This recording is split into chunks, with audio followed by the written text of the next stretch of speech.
Les Congo envoient des prisonniers à la frontière avec les États-Unis, a déclaré Donald Trump encore ce 8 mai 2026. De quels prisonniers est-il question?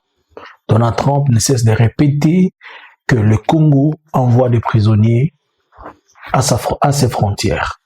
Bonjour, bonsoir. Nous vous saluons de partout où vous êtes en train de nous suivre. C'est Analysons Congo. Nous venons ce matin, ce soir, cela dépend de l'heure et du moment où vous avez le temps de nous suivre et nous essayons un peu d'analyser et entrer en profondeur d'un sujet que nous trouvons aussi pertinent. Nous sommes le 12 du mois de mai 2026 et par la grâce de Dieu, nous sommes en vie, vous et nous. Likez, abonnez-vous, partagez, restez et gardez et sauvegardez cette vidéo dans vos favoris, vous en aurez besoin. Alors, je vais un peu lire quelque chose. Le président des États-Unis, Donald Trump, a affirmé ce vendredi 8 mai 2026 que le Congo aurait libéré des détenus de ses prisons pour les envoyer vers les frontières entre les États-Unis et le Mexique. Jusque-là, Trump n'a toujours pas donné de preuve de ce qu'il est en train de dire. Cependant, même la porte-parole de la Maison-Blanche intervenant, elle a dit que ces prisonniers congolais ont profité de la mauvaise politique de l'ancien président des USA pour se permettre à ce que de la politique mauvaise de Joe Biden pour entrer aux USA. Mais je me suis posé la question, et c'est la question que je vous pose, de quel prisonnier est-il question? Est-ce que la RDC a ouvert de prison et a dit aux gens, partez, sortez, allez aux États-Unis ou comment? Pour mieux comprendre et répondre à cette question, nous allons directement nous pencher sur ce qui se passe. Vous allez comprendre que les gens fuient la République démocratique du Congo, communément, comme nous le savons tous dans l'expression Ferengunda, et quand ils partent, ils prennent la direction de l'Amérique latine pour entrer aux USA.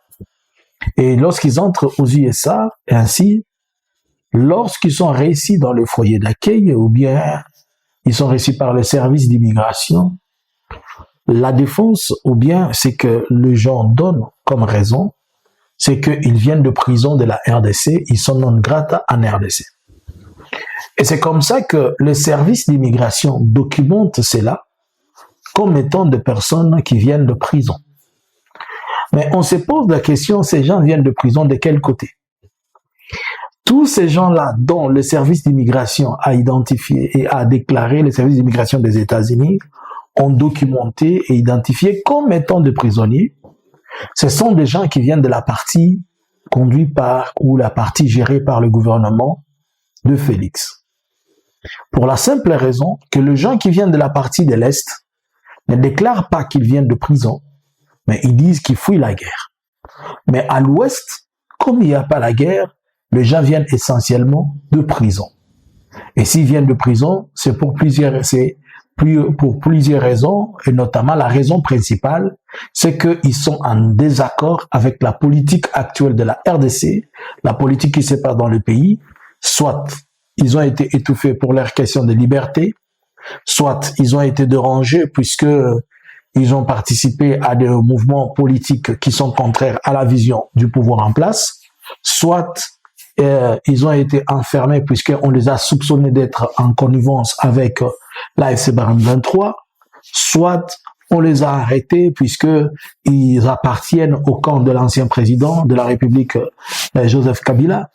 Alors, toutes ces raisons-là démontrent que tout le monde vient d'un coin, de quel coin? Du côté de Kinshasa.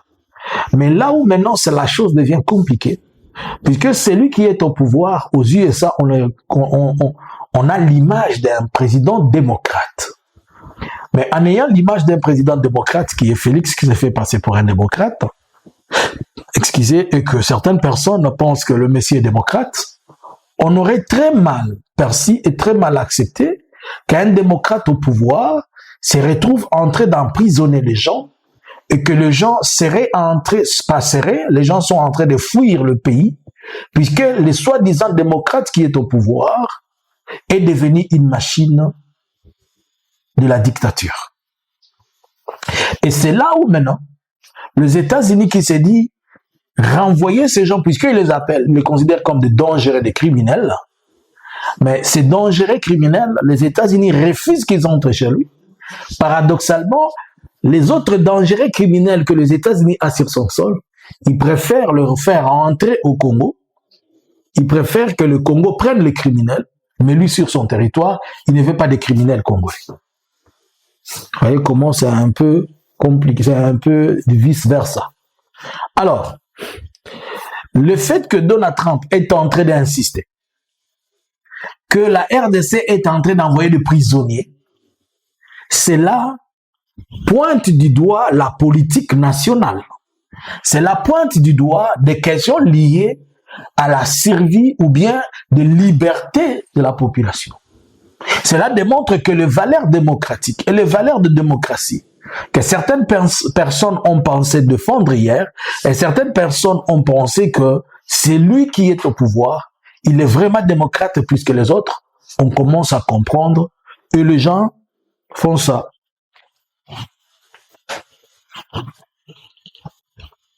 On doit bien voir qu'est-ce qui se passe.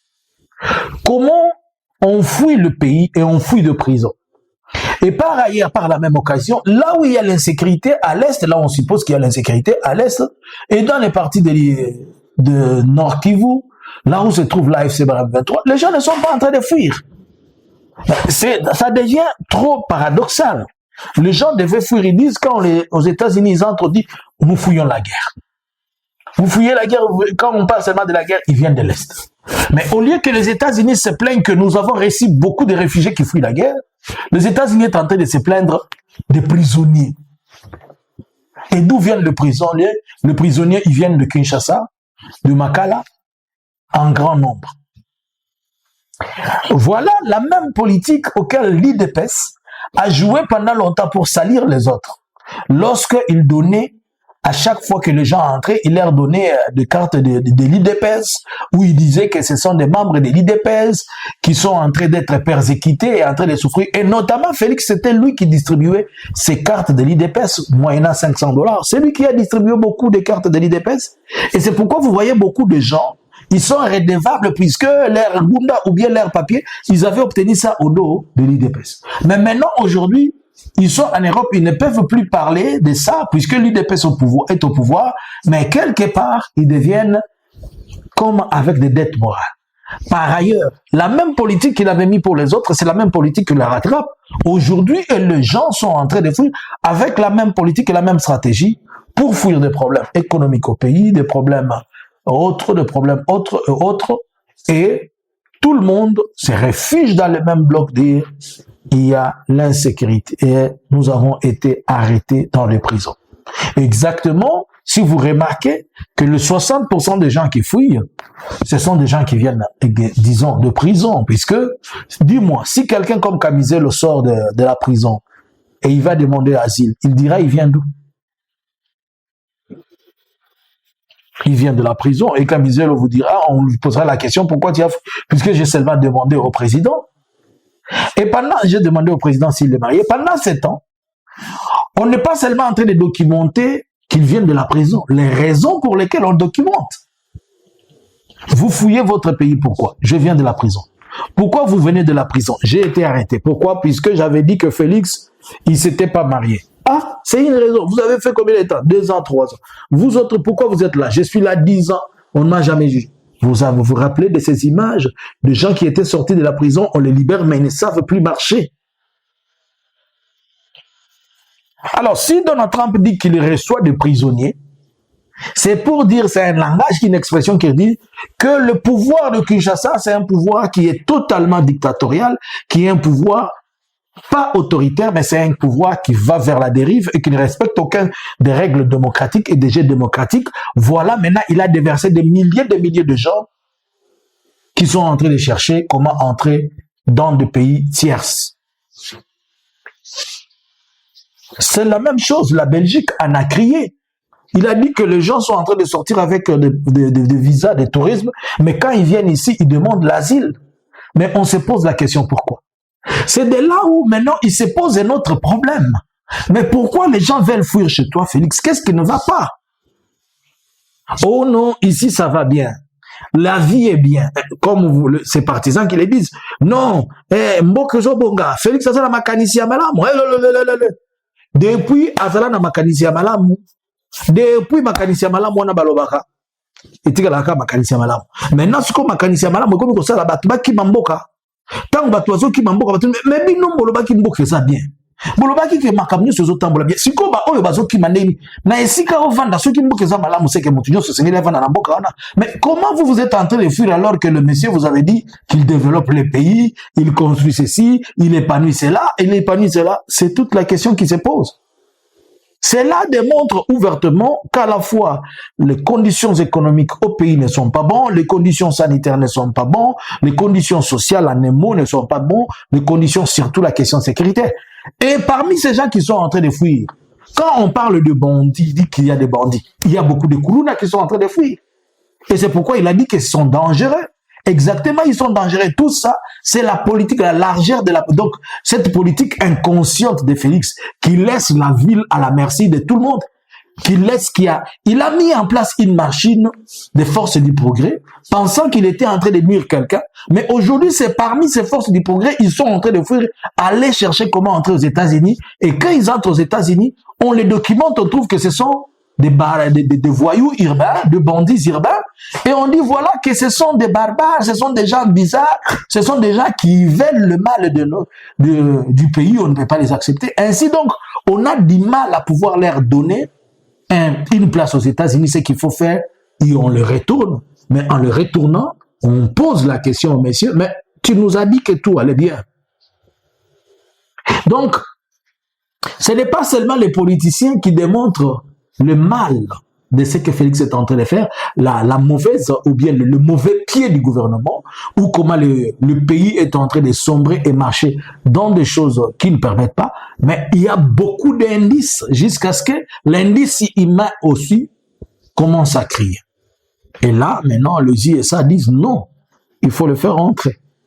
La question, quand ils vont rentrer au pays et qu'ils n'ont pas obtenu ce qu'ils veulent et que le pays n'a pas préparé des conditions pour eux, ça va augmenter des foyers de tensions et de menaces quotidiennes, notamment le genre, par manque de travail, beaucoup vont encore, le colonisme va monter, c'est pourquoi le banditisme, vous voyez, même en plein jour, il y a des gens qui viennent piller, qui viennent voler, qui viennent faire quoi, puisque le banditisme. Toute la question qu'il faut se poser, comment la partie qui devrait normalement être calme, qui n'est pas sous pression, qui n'est pas sous guerre, qui n'est pas sous quoi que ce soit, c'est elle qui est très mal perçue, où il ne fait pas beau de vivre, où tout le monde a besoin de trouver un joint pour fuir, au lieu de la partie qui est supposée être une partie insécurisée puisqu'elle est occupée par ce que vous avez appelé les rebelles. Vous voyez que Félix est plus rebelle là où il est que l'AFC Barème 23. Et Félix est plus mauvais là où il est que l'AFC Barème 23. À ce point, la question, elle est encore posée. Qui sont les prisonniers Oyo Félix Azotindika? À vous les claviers, qui sont ces prisonniers? Les prisonniers de Félix.